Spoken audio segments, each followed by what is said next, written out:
जल्दी जल्दी खींच रहा है।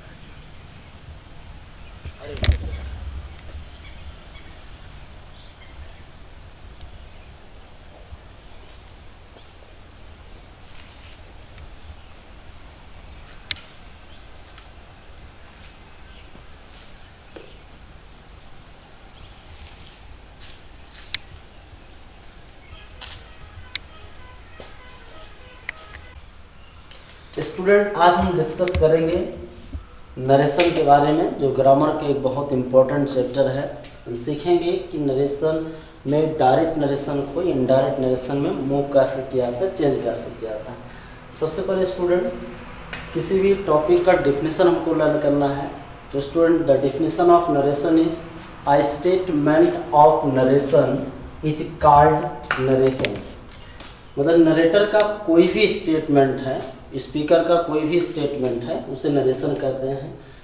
जैसे हमने किसी भी बात को कहा ज्यों के त्यों तरीके से, student, that is known as direct narration. यहाँ पे क्लासिफिकेशन हम बात करें क्लासिफिकेशन के कि in how many parts narration has been classificated. So student, narration को दो पार्ट्स में डिवाइड किया गया है। Narration has been classified into two parts. Narration को दो पार्ट्स में डिवाइड किया जाता है। The first one is known as direct narration and second one is known as indirect narration. Let discuss about that what is direct narration, what is indirect narration.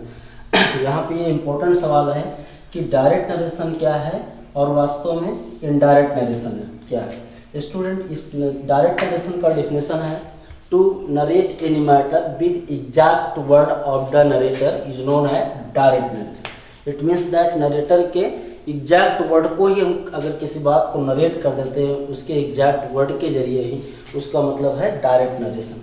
And second point student, indirect narration it means that to narrate any matter of the narrator with the same sense of narrator but without his exact words.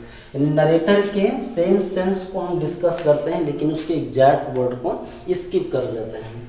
तो student, that is indirect narration. अब हम प्रक्रिया पे होंगे कि direct narration को indirect में change कैसे किया जाता है। तो नाउ स्टूडेंट,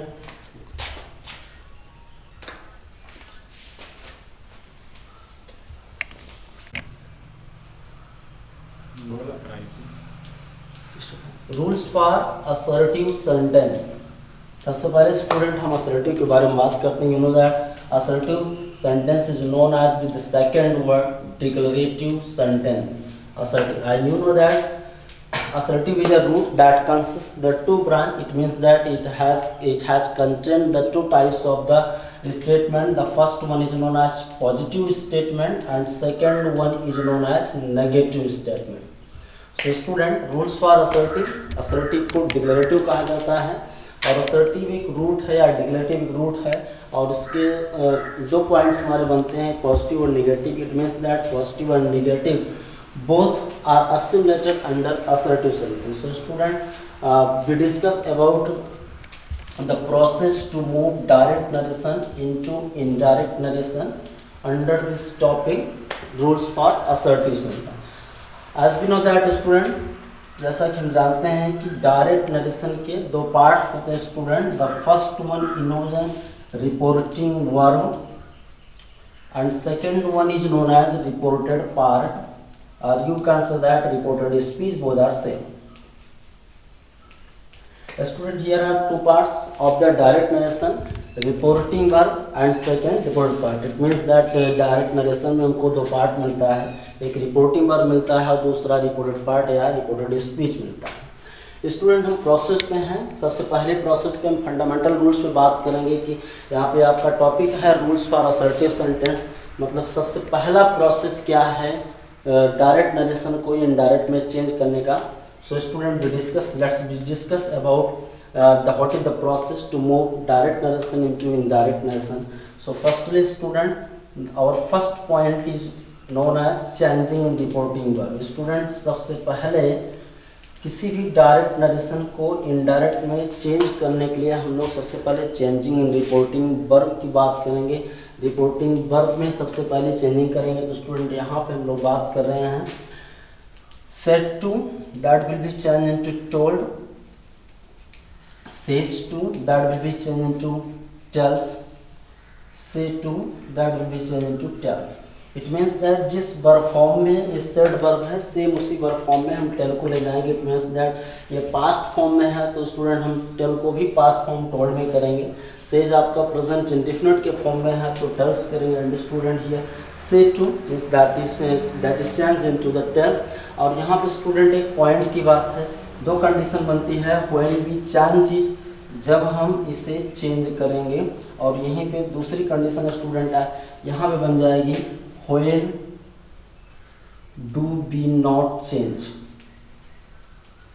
यानी दो कंडीशन आते हैं स्टूडेंट कि सबसे पहले हम डायरेक्ट नरेशन को इनडायरेक्ट में चेंज करते समय, खासकर rules for assertive place rule का प्रोसेस हम लोग फॉलो कर रहे हैं कि चेंजिंग रिपोर्टिंग वर्ब में दो पॉइंट आपके बन जाते हैं कि सबसे पहले हम कब चेंज करेंगे और दूसरा पॉइंट है हम कब नहीं चेंज करेंगे। यहाँ पे स्टूडेंट में लिखा व्हेन वी चेंज, यहाँ पे क्या मतलब है कि when reporting verb denotes any type of object. अगर रिपोर्टिंग वर्ब में किसी भी टाइप का ऑब्जेक्ट आ रहा है स्टूडेंट तो इसका मतलब वो जो सेट का मैटर है वो टोल्ड में जाएगा, सेज का मैटर टेल्स में जाएगा एंड से इनटू टेल। अगर रिपोर्टिंग वर्ब में ऑब्जेक्ट दिया गया है, आज एग्जांपल हम दे सकते हैं स्टूडेंट यहाँ पे, Ram said to me I am going to school. This is the example before you. I am going to school. So student, you know that here outer portion from comma and comma is known as reporting verb student, and here inner portion within ordered comma, so that is known as reported part, or you can say that reported speech. So student, यहाँ पे आपका ये reporting verb है, ये आपका reported speech है। हम देख सकते हैं रिपोर्टिंग वर्ब में भी दो पार्ट आ रहा है। The first one is known as subject और यहाँ पे सेकंड जो है आपका ऑब्जेक्ट है। स्टूडेंट ये सब्जेक्ट है या ऑब्जेक्ट है। सब्जेक्ट को कई नेम से जाना जाता है, प्रोड्यूसर कहा जा सकता है, स्पीकर कहा जा सकता है या नरेटर कहा जा सकता है।